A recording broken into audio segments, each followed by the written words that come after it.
Guys, sa mapagpalang hapon po sa ating lahat So, ngayon po ayan, may mga nagbababa ng pipe dito sa tapat ng bahay namin at yan po gagawing linya ng tubig malapit na.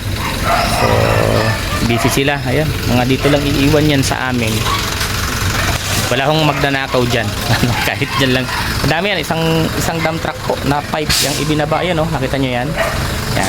So hindi po yan ang natin, ang topic natin. So magbibigay po ako ng update dito sa ginagawang bahay para po magkaroon kayo ng idea kung kumusta na siya at kung gaano na po kaganda yung bahay na ginagawa Ayan. At hindi na po masyadong maliwanag yung araw, yung ating haring araw. So ma-appreciate na natin kung gaano kaganda yung kesame na ginamit na ginawa. So ayan, tutok natin yung camera sa taas. So ayan guys, sa malayo lang natin titingnan kasi pagka malapit ano pa rin pala yung haring araw grabe yung araw. Hindi tayo pinagbibigyan na maganda. Ayan guys. So ayan na po yung itsura ng ating kisame at next week po pagtatatanggalin na yung mga kahoy na yan dyan at magpipinish na siya dyan. So hanggang likod na yan guys, hanggang sa tagiliran nakalagay na yan. So ito pakita lang natin, may wire pala dito. Mapakita natin guys yung likod. Ayan yung likod kita nyo naman, okay na rin.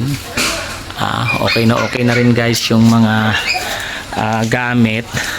At meron pa tayong tirang ilang box. Isang box tsaka 3 piraso dito.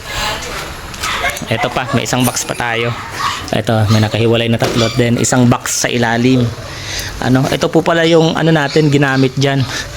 PVC, PVC po ang ginamit natin na pang kisame. Ayan yung materyales. So, may good news, dahil nga ito po, yan, kung nakikita nyo yung mga tubo, malalaking pipe na ibinababa, dito sa atin, sa tapat natin,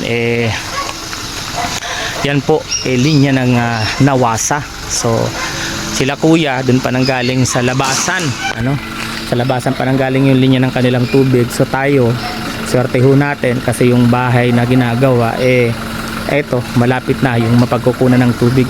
Kung sa kuryente naman guys, nakita nyo yung posteng yan na may transformer, malayo na po yan. Meron pong isang poste rito kalatitay, dyan sa may puno na malaki na yan, andyan lang po yung isang poste, mas malapit yan sa ginagawang bahay. So ang swerte po natin at hindi na po tayo masyadong gagastos para sa pagpapalinya ng tubig at kuryente. So ayan, sisipag dyan na lang ho yan iiwan sa gilid namin, wala naman hong makikialam yan dyan.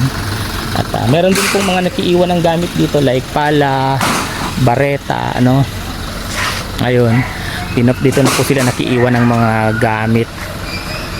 Ayan guys, may na ho yan, kung mapansin nyo pinagbubutas na ho yan, hukay na ho yung gilid namin na yan.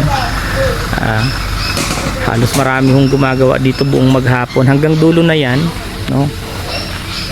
So dito naman ho sa bahay, safe naman ho dito.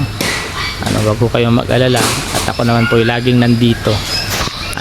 Kaya lagi ho akong puyat sa mga gustong magpahatid ng Starbucks. Huwag kayong mahiya na magpa-Starbucks sa akin kasi para hindi makatulog yung kwartya. Yan, joke lang, Ako ay nagbibiro lamang po. So yun lamang po yung konting update natin dito sa atin dito sa Morales compound sa ginagawang bahay. Ayan, konting update lang po tayo. At nakakatuwa na meron nga pong ganitong nangyayari dito na makakatipid-tipid tayo. Daming tubo. Siguro nasa 100 mahigit po ito na malalaking tubo na ibinababa dito. So ayan lamang po. Ayan, maraming salamat po. Ingat po kayo at ingat din kami. God bless us all po.